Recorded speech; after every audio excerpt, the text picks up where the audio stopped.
Okay, so I've just finished the hop mechanism in here.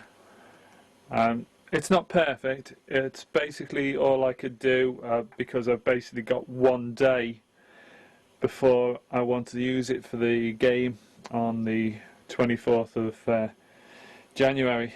So I've rushed it, and I'll show you it now anyway.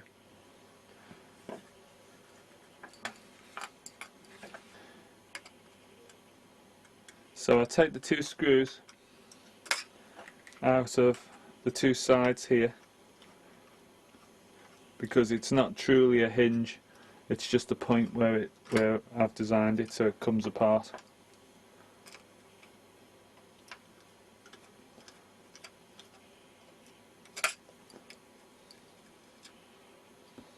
Incidentally, I took the time to stamp 1944 and serial number 1921 into it there. Not particularly easy to see, but there anyway. I've also done this at the back. I couldn't come up with a better idea for holding it for the time being. Eventually I might put a screw through there with a thread in there, but for now I've just got a split pin which I can pull out. I've flared the centre of the pin out a little bit so that it grips inside there. Now basically, to take the barrel and the top of the receiver, you put a slight angle on it and push it forward like so, and the whole top removes from the bottom. Yeah, so then discard that. Then in here is the hop mechanism. Now that's, you can see it's spring loaded, and if I grab the whole barrel section inside the barrel jacket, or heat shield as some people like to call it, it slides out like so. Right, this then slides out of that barrel, but for now I'll put it back inside. It's a standard Airsoft brass 6mm bore barrel. Now what I've done here is I've made the hop unit out of a few different pieces of steel.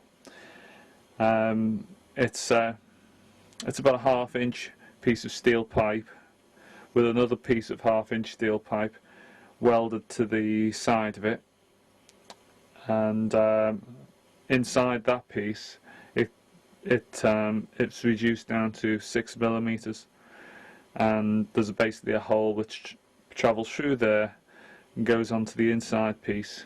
Now on the inner part of this I've actually turned a brass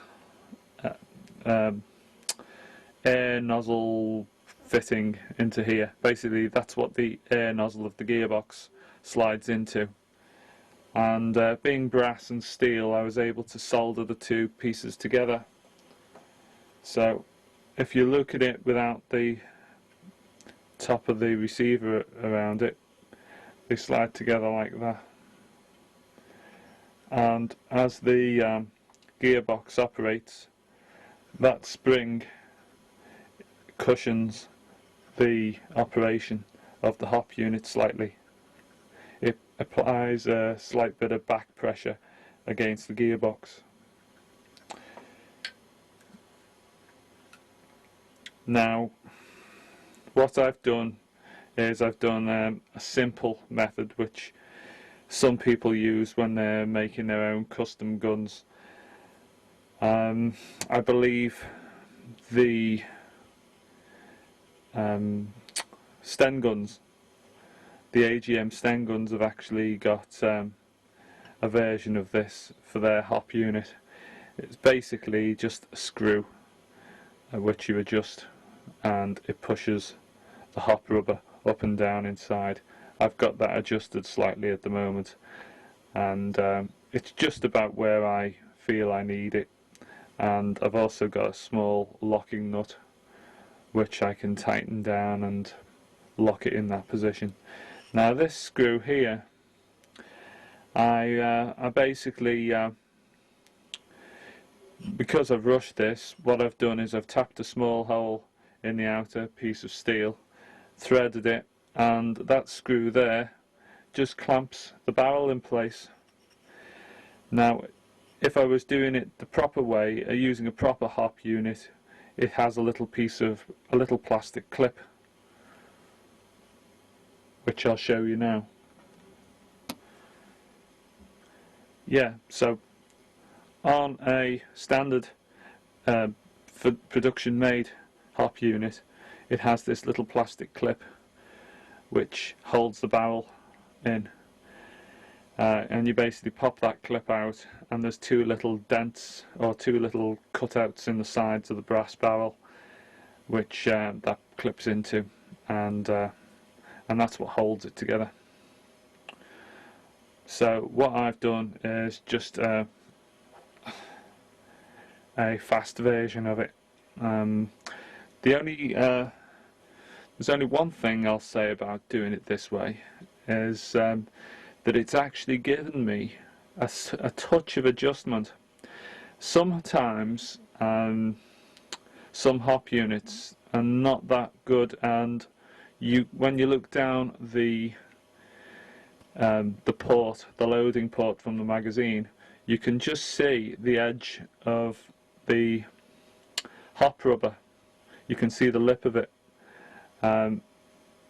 Sometimes it's all right to see a little bit, but if there's too much protruding over that magazine feed port, it stops the BBs getting up inside. So by being able to adjust the barrel slightly like that, you can actually position how far in the barrel sits, and therefore the hop rubber, and you can move it backwards and forwards just a little bit. Here is the magazine again.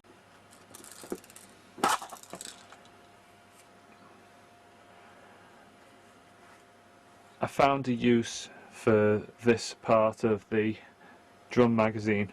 Basically, you know how everyone wants to have a screwdriver with them when they're out airsofting? Quite often it'd be handy. Well, now I've got space to keep one. This is the back of the stock. Now this little piece of tubing, well, it's actually not a piece of tubing really, it's a roll pin. See, it's got a slot running through it,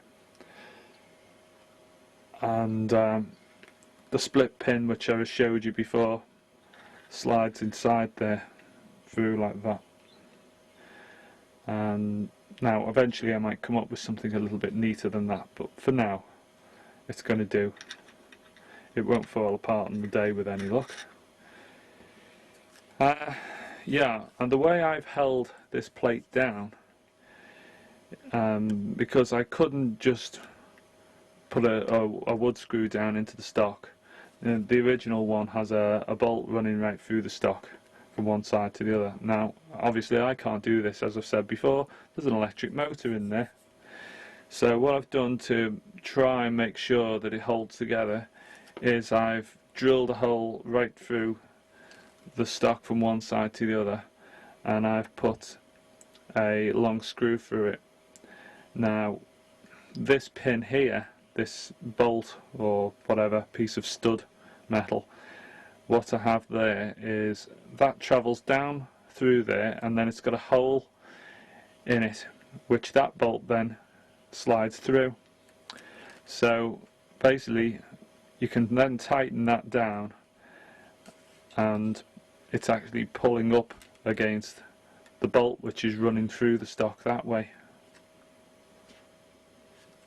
Anyway, let's see the gun firing, eh?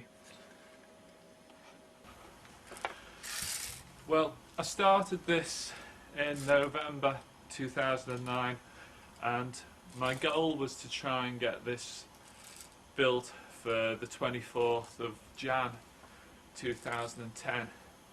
Now, today's the 23rd of Jan. Basically, I was wanting it for a game tomorrow, so I've just managed to get the hop unit built in it. It's still got a little temperamental, got a few little problems there, but it's sort of functioning. If I ratchet the mag up,